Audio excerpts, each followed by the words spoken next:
All right, good morning, everybody. Welcome to the April 3rd Thursday Web Forum. My name is Hilary Morris, and as always, I work on user support and communications for the South Atlantic Blueprint. We host this web forum every third Thursday of the month, right here at 10 a.m. It's intended to give folks like you a chance to ask questions and provide input to help guide the conservation future of the South Atlantic. So here's our usual agenda, speaker introductions and the main talk, followed by Q&A and discussion, and then I'll preview the next month's webinar and share some updates from Blueprint staff. And as usual, I'm going to put us in silent mode so we don't have background noise. So if you need to speak up at any time, just press *6 to unmute, or you can post questions using the chat box. But before I mute everybody, does anyone want to speak up with questions or concerns? Alrighty. Great, so Rua and I will be tag teaming this talk today. I already introduced myself, and you probably know Rua already as the science coordinator for the South Atlantic LCC. We'll be exploring in depth how you can use the South Atlantic and the Southeast conservation blueprints to make your proposals more competitive. So really quickly, in case we have any new folks on the line today, what is the blueprint? It's a living spatial plan, a map, that prioritizes opportunities for shared conservation action in the face of future change. And it's intended to help guide and facilitate conservation actions that sustain both natural and cultural resources. So we always like to emphasize that it's more than just a map of land acquisition opportunities. It's also identifying places where you might want to take other types of conservation actions like management or economic incentives. And it's also not intended to be kind of one map to rule them all. It's a regional lens to complement your local data and your local knowledge and help bring that landscape perspective. But of course, there's lots of folks, maybe you, for example, who want to use the blueprint and work beyond the boundaries of the South Atlantic LCC. So sometimes we have folks wanting to work at the scale of the entire state, and they need a blueprint that covers their whole area. So through this effort called the Southeast Conservation Adaptation Strategy, or CCAS, we've developed a Southeast blueprint that integrates all of the spatial priorities of individual LCCs in the region, stitching them together into a cohesive whole. So in the South Atlantic region on this map, it's really the same as the South Atlantic blueprint, just with some different colors, integrated with neighboring blueprints. And then at both scales, the blueprint is being implemented by folks like you to help inform their decisions and support proposals. You might have seen this diagram before if you've tuned into some of our past presentations on the blueprint implementation strategy. This is really outlining how using the blueprint can actually improve ecosystem integrity on the ground, primarily by bringing in new resources to implement conservation, or by helping people use their existing resources more efficiently and strategically. And today we're going to be focusing on this box of the flowchart. So before I jump into some concrete examples, I want to highlight that staff are working on an online guide to using the blueprint that should be available in a few months. You can think of it as kind of a compilation of different examples to inspire you and potentially give you some new ideas about how to connect to this larger strategy. We've been supporting Blueprint users now for the last several years, and we've learned a lot about the types of approaches and the types of wording and maps that are most helpful in different situations. So this is going to be broken out into a few main themes of the types of ways people have used the blueprint, and then we'll really dig into some case studies in this guide.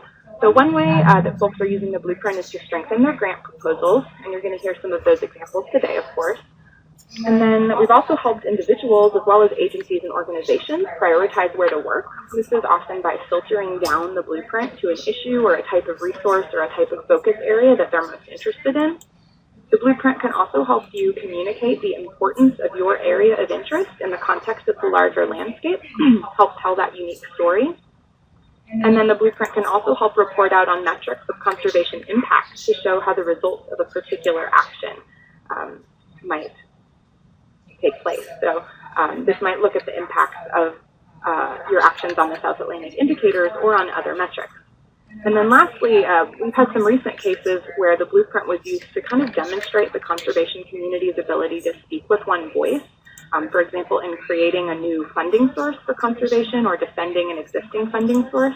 So when you need to show that we have been working together as part of a shared vision in the conservation community. All right, so keep an eye out for that in the coming months. Onto the good stuff, how people have used the blueprint to support their funding proposals. That's why you're all here. So one way that we've seen over and over again is how various state departments of natural resources have used the blueprint to help go after coastal wetlands grant funding to acquire different parcels of land.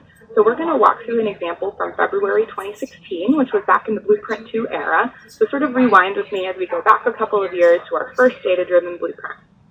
This proposal involved a couple of partners, but we as staff were primarily working with the Georgia Department of Natural Resources.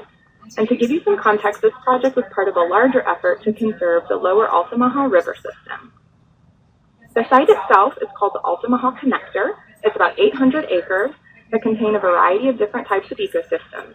And the Altamaha River is really unique because the whole thing is free-flowing, it's undammed, and the Altamaha Delta, as a result, is this super important nursery area for fish and other critters. So here's the package that they were putting together. Georgia was asking for $1 million in funding and bringing a bunch of maps from both federal and non-federal sources. So essentially, Georgia DNR reached out to the Blueprint staff to ask us to do some really basic analysis and provide some supporting text to strengthen this application. One of the first places that we dropped in some wording was a section at the beginning on interagency cooperation. And this is really just to highlight how the major partners involved in this proposal were already working together as part of the South Atlantic LCC Steering Committee. And this section also provided some background on the LCC that would provide context for all the future places that the blueprint was mentioned. So here we highlighted the number of people that were involved in developing the blueprint at that time, how this was a really far-reaching effort, a collaborative effort. And so as a result, because this parcel is part of the blueprint, it's contributing to this shared strategy. So this is a pretty long-form example of this sort of text. We can do it in a couple paragraphs or in a couple sentences, and we'll put examples of kind of both length extremes in that online guide that I told you about. But however long or short you want it, staff can work with you to work something up to meet your needs. So moving on to some maps. Just for context, this is where the site was located on the Georgia coast. And if we zoom into the parcel boundary, we can look at how it scores in terms of the blueprint priorities. So remember, this is Blueprint 2.0, and you can see this parcel is super high priority. 96% of the parcel is prioritized in the blueprint, and 65% of the parcel are in those highest and high categories. So a brief segue onto methods. I made this and all the other maps I see today in ArcGIS, and believe me, I am not an ArcGIS expert. That's why we have Amy Keister, our GIS coordinator, for the hard stuff. So this is all super simple. Because the blueprint and the indicator layers are raster data sets, all I'm doing is called extract by mask. I'm using the parcel boundary, which is essentially clipping down a raster to a shapefile, and I'm looking at the attribute table of the resulting layer and calculating percentages using the number of pixels in each priority category. So that's really all I'm doing to calculate the percentages that you'll see in this web forum. And of course, if you don't want to go through those steps on your own, that's no problem. Staff will support you, so reach out to us. All right, so with that said, looking at the actual text that went into the application about the blueprint, we kept this really simple and just said, hey, the parcel's within a blueprint priority area. So sometimes we break this down and we put the percentages in there, sometimes we don't, depending on what we're being asked for, but that's how we approach that in this proposal. And then we looked at threats. So we overlaid the blueprint with a summary of urban growth probabilities. This parcel was not predicted to change due to urban growth by the year 2050, so we didn't comment on urban growth in the proposal.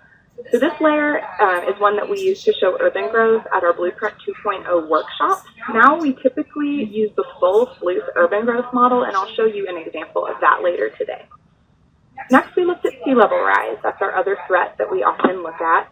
And so if we look at this summarized layer again, which was from our Blueprint 2.0 workshop, you can see that the parcel is again not predicted to transition due to sea level rise by the year 2050.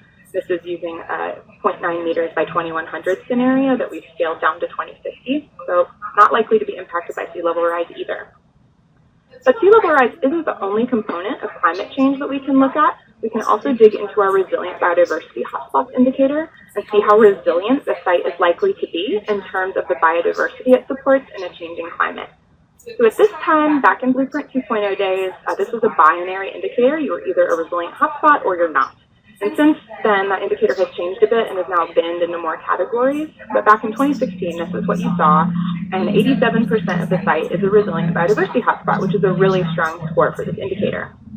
So how we approached this in the proposal is we combined what we learned about the sea level rise projections with some text on the resilient biodiversity hotspots indicator, and talked about how this site acquisition would contribute to other conservation efforts. So specifically, because it's not predicted to be affected by sea level rise by 2050, You can think of this parcel as part of a larger strategy to keep up with the loss of protected priority blueprint areas that we're experiencing due to sea level rise.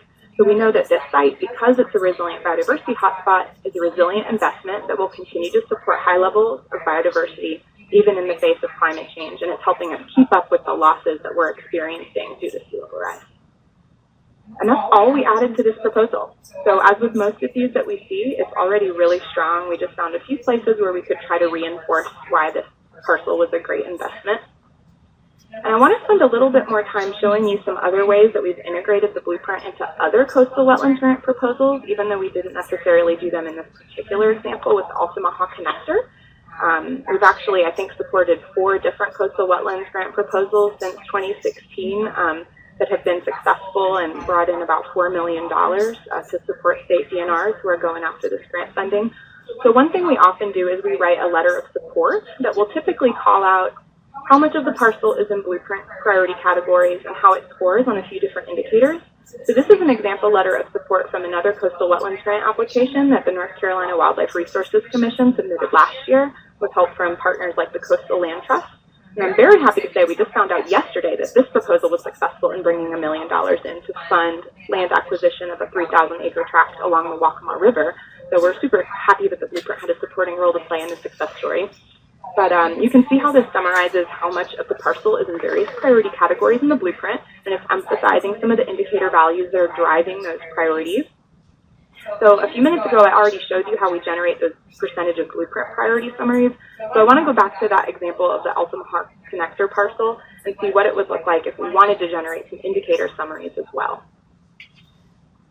So the first step in figuring out which indicators score most highly in a particular parcel is to figure out which ecosystems dominate in that parcel. And that's because the indicators are specific to given ecosystems. And of course, the freshwater aquatics, the landscapes, and the waterscapes indicators, they're going to appear everywhere, just like the resilient biodiversity hotspots indicator that we looked at earlier, but many of them are specific to particular ecosystems. So we're looking at the parcel, and we can see that the forested wetland and the pine and prairie are really dominating this Altamaha Connector parcel. So that means I'm going to look at indicators for those ecosystems to see what's scoring highly. And then I basically just toggle on and off various pine and prairie and forested wetland indicator layers in GIS, just looking visually to see which ones have the highest scores in that parcel. So I found, first of all, that this parcel is really important for forest wetland birds. So if we'd included something about this in the proposal, we might have said that 83% of this parcel, of the forested wetlands in this parcel, score highly on forested wetland birds and support habitat for both prothonotary and Swainson's warbler, which are a couple of our pickier species in terms of their habitat requirements. If I look at some other indicators, I also see that the forested wetlands in the parcel are all in a priority amphibian and reptile conservation area. So these are 2 indicators that we could have called out in the proposal. And that's it on the land acquisition side of things. Our next example, the next case study I want to get into is more recent. It's actually from this past month. Rua and I have been working with a couple of folks from the U.S. Forest Service based in South Carolina. Sumter National Forest often applies for grant funding to acquire new lands in the Piedmont of South Carolina. And speaking of more recent good news, we found out yesterday that a Land Water Conservation Fund grant that the Blueprint helped support brought in $1.6 million for land acquisition in the Piedmont. And where those funds are spent to protect lands are going to be guided by the recent update of their land ownership adjustment strategy, which was also informed by the Blueprint. So it's been a couple days of good news here lately. So this is a case where the proposals that come out of each Forest Service region for something like LWCF funds are reviewed and scored nationally by the agency to decide which ones to submit for funding. So Sumter National Forest is hosting a visit and a field trip from some regional office staff, some regional directorate staff at the Forest Service, and they're taking the opportunity to really make a case for why the Forest Service as an agency should be investing more in the Piedmont of South Carolina, and they're hoping to improve the way that their proposals are ranked within the agency moving forward. So this is an outline of what we sent them to that end. Some information on hubs and corridors, the connectivity analysis from both the South Atlantic and the Appalachian blueprints. We showed some urban growth projections. We looked at the blueprint as a plan for shared action. We did some analysis on the importance of the forests in the South Carolina Piedmont for surface drinking water quality. And then we wrapped up looking at critical areas for climate resilience that are in need of protection. So starting out here, this is showing the Appalachian and the South Atlantic hubs and corridors with protected lands overlaid on top. And this really shows how the Forest Service ranger districts and Sumter National Forest itself serve as critical hubs in this ecologically connected network of the South Carolina Piedmont. They're really anchoring the corridors being called for in the blueprint. So to talk a little bit more in detail about data here, we're using the latest version of the Nature Conservancy Secured Lands as our protected lands layer. That's available on the South Atlantic CPA and on the Nature Conservancy's website. Hubs and corridors in the South Atlantic are really easy to pull out from Blueprint 2.2 if you go to the CPA or download the blueprint data. And then the Appalachian blueprint is called their Phase 2 Naturescape design. You can access that on the Appalachian CPA. And this is a piece that's going to get a lot easier through the Southeast Conservation Adaptation Strategy really soon. This is one of the improvements that we're working on for the Southeast blueprint, being able to drill into the blueprint and pull out the connectivity components more easily. So pretty soon you won't even need to do this splicing together of different data sets to look at hubs and corridors across states like I did here. You'll just be able to use the Southeast blueprint as is, like you can do if you're only looking at the Southeast-wide conservation priorities now. So that's it for hubs and corridors. Let's look at some urbanization projections in the South Carolina Piedmont. Again, in relation to those Forest Service ranger districts and Forest Service-owned protected lands, which are the dark green that you see here. We know that the Piedmont is experiencing massive urban growth, right? That's where one of our major urban megaregions is. It's called the Piedmont Atlantic Urban Megaregion. So this is showing us what the urban footprint might look like in the year 2050. And again, we're using this loose urban growth model here, which shows the probability of each pixel urbanizing by the year 2050. And darker red is higher probability. So we often analyze the urban growth projections in one of two ways. This is showing percent change. So the urban footprint of the South Carolina Piedmont is predicted to increase by 133% by the year 2050. We can also look at just percent of your analysis area that will be urban by a given year. So kind of the ultimate percent urban rather than the change. And we often run the numbers on both and just compare what we think is most compelling. And if I remember right here, I think the South Carolina Piedmont was predicted to be something like 25% urban by the year 2050. So looking at that versus the 133% increase, I just thought the percent increase was a little bit more dramatic. So that's what we included here. So with the urban growth analysis, all you really need to do is pick your decade that you're using as your endpoint. We typically use 2050 or 2060. And then when we calculate that percent urban, what we're doing is really a weighted sum of all the red pixels. So for example, in the category that's a 50% chance of urbanization, we take the number of pixels in that category and then multiply that by 0.5 to weight it. And so we do the same thing for all the other probabilities and then add them together to get the sum total of all the pixels predicted to urbanize in that particular decade. And that's different from what you saw with the map of urban growth on the Altamaha connector parcel. That was visually lumping all of the probabilities for 2050 into one layer. So it just had one yellow color that was showing any probability of urban growth by 2050. So that's another option to sort of simplify this layer if it's too visually overwhelming to look at all those different shades of red. Okay, so moving on to the blueprint itself, here we're just showing how the blueprint highlights opportunities for shared conservation action in the South Carolina Piedmont. So it's pretty simple. We're just displaying Blueprint 2.2. This next piece really isn't a blueprint or an indicator data set, just a landscape scale analysis that we thought might be relevant and compelling for this audience. So we're using a data set called Forest to Faucet, which measures the importance of forests for surface drinking water. And you can grab it off of the Forest Service website. It's summarized at a Huck 12 subwatershed level, and what you're seeing is that the entire South Carolina Piedmont, relative to the rest of the nation, is above average in its importance for surface drinking water. And I wanted to play with this data set a little more, and Rua had this great idea to make some infographics, so that's what we're looking at here. Basically just comparing each of the ranger districts and the South Carolina Piedmont region as a whole to the South Carolina coastal plain, and doing a little quick analysis within each of those boundaries to ecoregion and the ranger districts. So we felt that this helped justify the importance of the Piedmont and the ranger districts for protecting downstream water quality and make a case for focusing additional conservation effort in that area. So you can see that the coastal plain average importance on a scale of 0 to 100 is a 46. And then the NRE's average is a 74. The Piedmont region as a whole averaged 81 on that 0 to 100 scale. And then the Long Cane Ranger District was really the best of them all with a mean of 91. So these are places that are super important poor surface drinking water quality. The last data set that we prepped for this group was a bit of a deeper dive into the Nature Conservancy's resilient lands analysis. This is a data set where we get our resilient biodiversity hotspots indicator. And the philosophy underlying this analysis is something you may be familiar with. It's the idea of conserving the stage. It's this idea that with biodiversity conservation, there are some key places to conserve that are hotspots now and will likely continue to be hotspots even in the face of climate change because they have unique combinations of soil type and elevation known as geophysical settings, and because they're well connected with the surrounding natural area. So even though the actors, the individual species, may change along with the climate, that stage will still be important.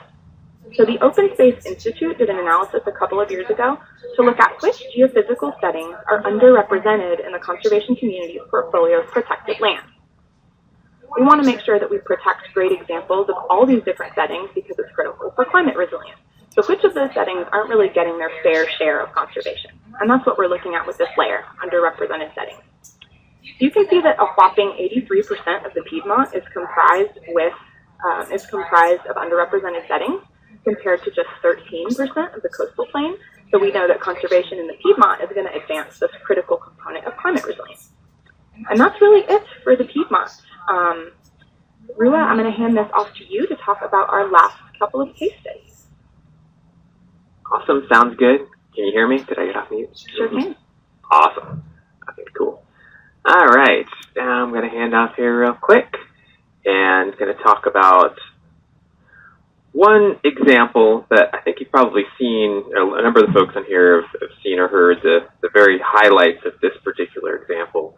But we haven't really gone into a deep dive about how kind of the blueprint was used in this particular proposal. So this is some funding, way back even in Blueprint 1.0 times to a funding source, Department of Interior Resilient Landscapes, Bioresilient Landscapes funding. And so this is one of our great early successes of using the blueprint to bring in some dollars that wouldn't necessarily have come to this region. So you can see in that map there, this sort of South Atlantic proposal was the only one that got funded that wasn't going out west. So I'm going to dig a little bit into this kind of story. So this started out actually before these even made it into the congressional budget. A number of us kind of try to keep our pulse on these national funding opportunities to bring new money to the South Atlantic. And so I've been kind of scoping out and made it into some early calls about this, that this was coming through. And once it actually made it into the budget, reached out to a number of folks from different organizations. Well, in this case, it had to come from Department of Interior bureaus, just to see, what they were thinking about, if they were planning on submitting proposals, and then how the blueprint might be able to help. So in this case, there was a nice tight connection. I decided to do something around Longleaf and cover a pretty large area of the South Atlantic. So in the proposals, there is a number of different sections with blueprint info. This is probably one of our tightest, most coupled with a bunch of things in the blueprint compared to other proposals. But it provides some good examples of where the blueprint could help. So here are some of the sections that actually had blueprint information in it. The first one, a big one related to sort of metrics and objectives. This was critical because the actual funding source was all about metrics beyond just burn acres. So they were big on metrics and then big landscape impacts and partnerships. So there was a nice alignment with the blueprint. So in this case, working with Clay George, the service Longleaf coordinator, and Vince and some folks in Fish and Wildlife Service, and then a number of folks in the Park Service and Bureau of Land Management as well, making some of those connections. One of their big things they wanted help with is filling out some metrics. We need some numbers, some impact things. So that's where the South Lake indicators came in really nice. Okay, hey, we've got some metrics in Pine and Prairie that we can start using. And so the bulk of those metrics came from the indicators. There was a section on planning alignment, has us align with the other plans. And so that sort of shared vision component of the blueprint fit really nicely in there. There is a whole section of the proposal that talked about influencing critical resources and watersheds.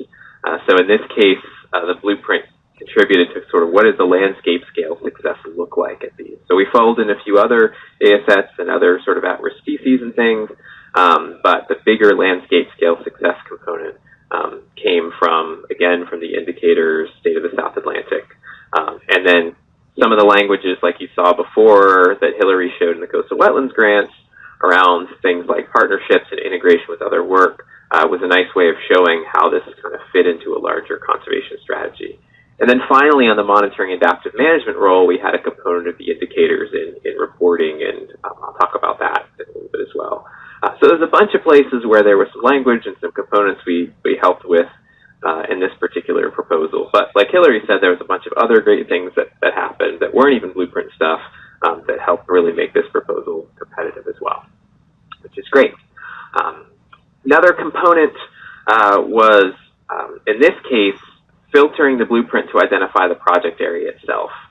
So this was a big landscape impact, big area. And so what we did, this was Blueprint 1, we looked at the areas that were pine ecosystem within the longleaf range. And so that's that orange area, which was the sort of project area we proposed. So the nice thing about these funds, this was aerial support, boots on the ground, staff. And so they were able to support actions in a lot of different places.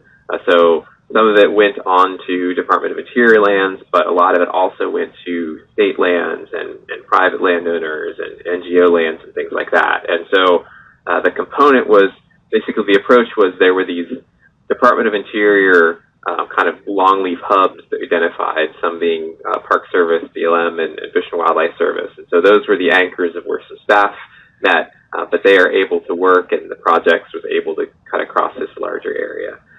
So this is an example. Hilary mentioned we do this a lot for organizations that are looking at, communicating their priorities, like, with some of the local longleaf teams and organizational-wide effects. But in this case, it was a big enough project that we kind of filtered down the blueprint for the project area itself to help find a smaller part that best fit with this proposal. Okay, so that was cool. The great part of that whole thing, got almost $3 million out of that funding source. It went to a lot of different places. And then once the proposal came in and started, actually getting some stuff on the ground, we then needed to do some yearly reporting on project impacts. So reporting on, a number of different things, where things went, and various impacts and stories that came out. So the blueprint also had a role in that yearly reporting on project impacts. So we as staff helped out, carved off our little section on the reporting. And the two big components we were reporting on, one was predicted impacts on the indicators themselves based on where the treatments were going. And the other one related to water benefits, because watersheds and water, it just comes up in every single proposal, okay? No matter what you're doing, how does this affect water? And so that was the other component that we reported on. So I'll talk about those two. For the indicators, this is where we dived in real deep on the impacts of prescribed fire. And so here's an example of, kind of a place. Okay, here you go. Let's say your previous condition on your pine and prairie bird indicator, you only had sort of 1 out of 3. You might have a bobwhite quail in there. You've got regularly burned habitat, and you're in a low road density area. I just picked out a few indicators just to show you conceptually how we did this. But we really did this in practice. So everything I'm going to show you is based on real data and where fires happened and number crunching. This is just an example to show you. So we had that predicted after fire. So we had some models of where henseless sparrows might be, Bachman sparrow might be, if there was prescribed fire out there. So the rest of the conditions seemed doable, patch size and openings. So we were able to sort of predict places where, okay, well, now you might, by having this prescribed fire, now you might gain henseless sparrow. White cockaded woodpecker was a little more difficult. We didn't quite have the right models yet to figure out what those impacts might have been. The regularly burned habitat, well, you've maintained it. Okay, so we're great. And then some indicators like low road densities weren't really affected by that. And then predicted without fire, you go far enough out into the future, the models become fairly simple. You're basically going to lose all your pine and prairie birds. You're not going to have regularly burned habitat, but you could still have low road density. So, you're still having some component of the ecosystem, but then you've lost a lot. And so we did that sort of basic model of here's where it is now, here's where it might be after fire, and then here's what would happen in the absence of action. So we talked about in the reporting, we included some things, some specifics about changes in sparrow habitat and other components directly to the indicators. But we also needed some way of rolling it up, into a broader ecosystem impact. And so that's where we started using the scoring from the state of the South Atlantic to roll these impacts up to a higher reporting level.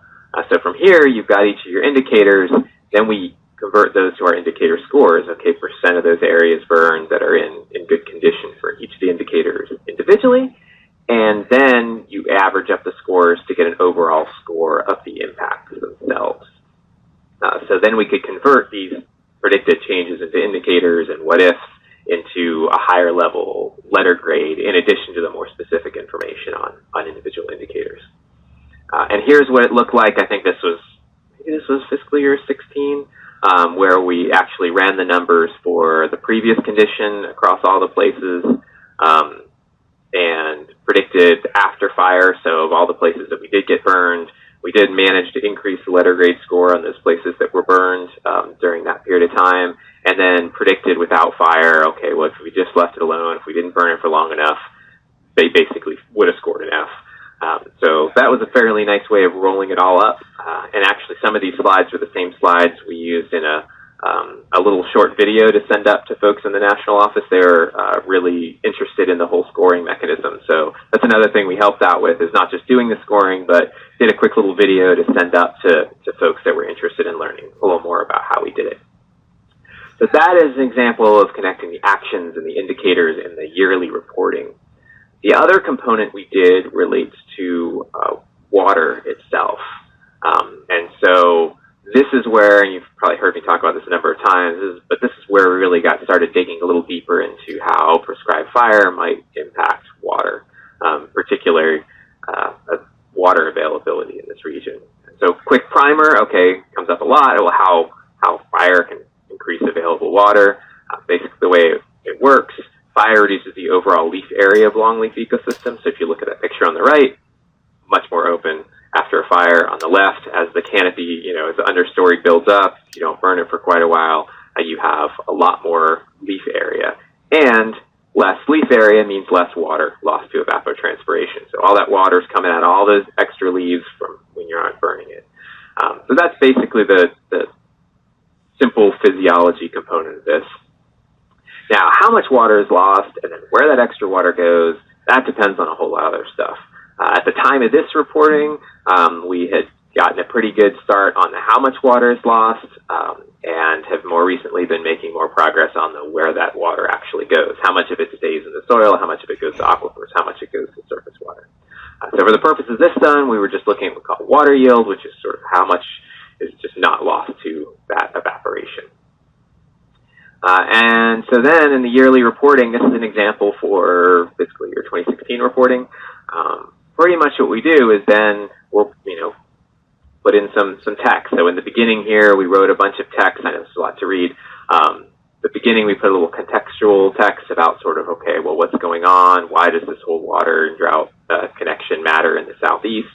And then in the bold, we tend to put in some specific numbers. So in this case, this was our early predictions using a subset that prescribed fire could be increasing overall water yield in the summer by more than 500 million gallons per day. So converting it down to some units that people can kind of grasp on. So that's fairly typical. We fill out the reporting section. Here's the context, and here's some nice numbers. Now, so this is something that we were able to do there. And as part of the guide and just in general, as we sort of develop these things for proposals, we're trying to also hand them off to y'all to do with them on your own if you want to use them. We're always glad to help, but we're always trying to hand off resources for you. So one of the things I teased in the newsletter, a water yield layer looking at potential changes, increases in water yield from regular fire and longleaf. That's a layer we're hoping to get up on the Conservation Planning Atlas, the CPA, as Hilary mentioned. Hopefully fairly soon. This is just kind of a quick picture of what it looks like. So if you have areas that are longleaf within there, you can use this to calculate gallons per acre per year of potential water savings. We also have monthly versions of this as well. So just a teaser. Again, we're always glad to help if you want help specifically on any of this stuff, but I know some folks kind of want to do it on their own, so we want to help make sure you have the tools to do that as well. And then the last thing I wanted to mention, and didn't do a full case study on it, but it relates to this sort of water yield and water connection, is that we've been doing a lot of help looking at the impact of proposed conservation actions on the Gulf, particularly proposals and predicting their impact on water quantity and quality that's going into the Gulf. That, of course, is the huge barrier, because if there's all this Gulf Restore funds, and so you really have to make your case for, okay, well, how is whatever you're doing going to impact the water quantity and quality going into the Gulf? So we've been doing a lot of those different things. And here's one example of a what-if assessment we did on a parcel that was proposed for protection. And so I'm avoiding showing parcels because there's always sensitivity about that stuff. But in this case, we drilled down. This was a fairly a parcel very threatened by urban growth, and so we came up with a fairly plausible scenario of 3,500 acres of the site converting to medium-density urban. So this are kind of the uplands that are likely to convert. And then if that happens, so this is the sort of what if we don't protect it argument, we're predicting average annual nitrogen in the Atlantic Basin going up by 1%, nitrogen stress days per year increasing by 0.5, and then aquifer recharge in the basin decreasing by 1.66 millimeters per year. So we use some different tools. We're always experimenting with different water yield stuff. We've used OpenInspect before. This was based on some SWAP models and predicting some parcel level changes in SWAP models. This is the kind of thing we're looking to make faster and easier. It's kind of time intensive right now on our part. We're glad to help with it. But we're working on trying to be able to do these assessments anywhere in the South Atlantic and try to do them relatively quickly at parcel levels. So that's just one other example of how we've been trying to make these sort of connections between land and water with the proposals. So that's it for my examples. I will hand that on back to Hilary. Thanks, Rua. So basically, I just wanted to recap really fast on just kind of the major themes of what we talked about today. So the main things that we're doing to support these proposals are helping tell the unique story of why your area is important.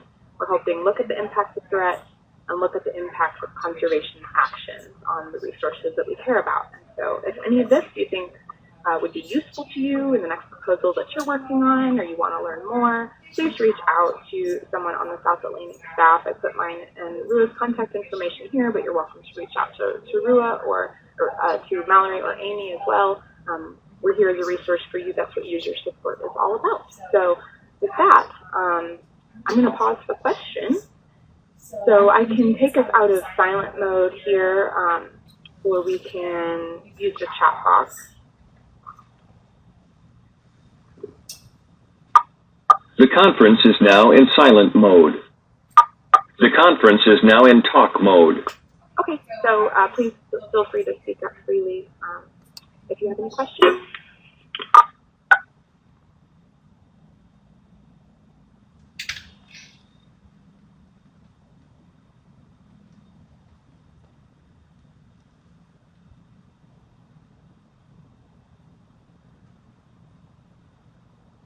Yeah, I have a question. Can you hear me? Sure can.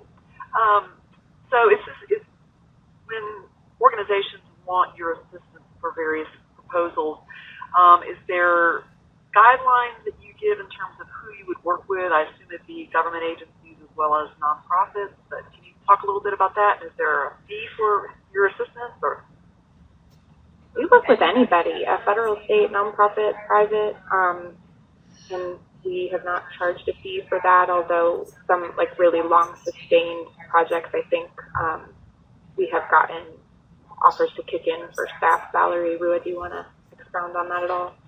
Yeah, I mean, it depends on in general, all the stuff we're talking about, this is our jobs. Hilary's job is user support and what we do. And so, yeah, we do it for any organization that wants to be part of improving the state of the South Atlantic. And so yeah, that's a lot of what we do, and it helps make the blueprint and all these things better. It's not just helping fulfill the mission of the cooperative, but it helps us learn and make things better. We don't, most of them, and sometimes we help through kind of multiple parties. A lot of the private industry stuff we don't talk about because they don't like to be, some of the stuff is more sensitive. But yeah, we're glad to help anyone that's interested. I can see this being super useful, for instance, for land trust. Yeah, we're doing a talk with the Land Trust Alliance nationally on, I think, May 3rd.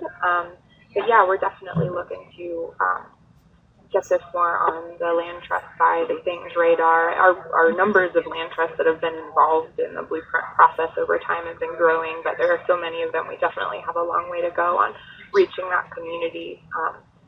Yeah, I hope that land trusts would find it really useful, and we have worked with a few on kind of in partnership with some of these coastal wetlands grant proposals. That example that I talked about in North Carolina, the Coastal Land Trust, was really instrumental in helping get that through, as well as the North Carolina Wildlife Resources Commission. So please spread the word with all your land trust friends and tell them we're available and the blueprint is available.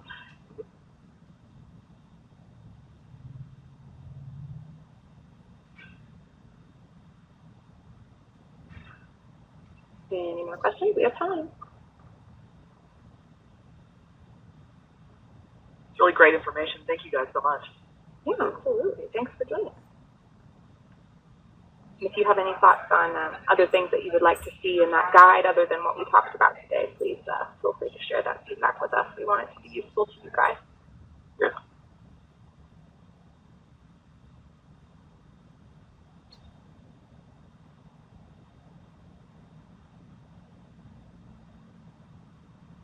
Okay, I've been counting to 15.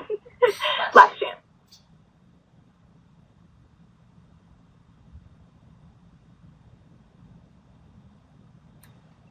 All right, hearing none, we'll pause again for questions at the end. But a few quick slides to wrap up. Here's a preview of next month's Third Thursday Web Forum. We're going to be hearing from Rua again on May 17th at 10 a.m., the same connection information. He's going to be presenting on some improvements that are on the way for the South Atlantic and the Southeast blueprints. Specifically, those include our integrated hubs and corridors, threat layers, a greenways and trails indicator, a partial state of the South assessment, using that state of the South Atlantic approach more broadly across the whole Southeast, and more. So don't miss next month if you're interested in learning more about where the blueprint is headed. A couple of updates from staff. I wanted to highlight that the rare and at-risk species data that Ann Chazelle and John Edding talked about last month on our web forum is now available. And if you tuned into that web forum, you should have received an email from me with a link to that data on the Conservation Planning Atlas. But just in case, I wanted to share with everyone that these are species distribution models that have been developed by the natural heritage programs in our region for 10 different species of rare plants, herps, and other critters. And we're looking for ways to incorporate those models into the blueprint, and we hope they'll be useful to your work. So as Rua said, we always want to make those resources available to you all, so please check those out on the CPA. And then other quick update, Rua talked about some new data coming soon on water yield. We're also going to be uploading some data on military training routes and greenways and trails. This is a draft indicator in progress, the greenways and trails that looks at indicator condition and connectivity. So Rua has a blog on the homepage of the South Atlantic website previewing those data sets in a little bit more depth, but we'll be getting those online very soon. And as always, here's how to get more involved in the blueprint. Please join our website. That'll get you signed up for our newsletter and for a monthly reminder email about this webinar. Please connect with your blueprint staff, with me, with Rua, with Amy, with Mallory. We're here for you to provide support and explore the conservation blueprint online and give us your feedback so we can keep making it better. With that, I will pause for questions one more time. We don't have to wrap up until 11, so if something else has occurred to you in the last few minutes, don't be shy.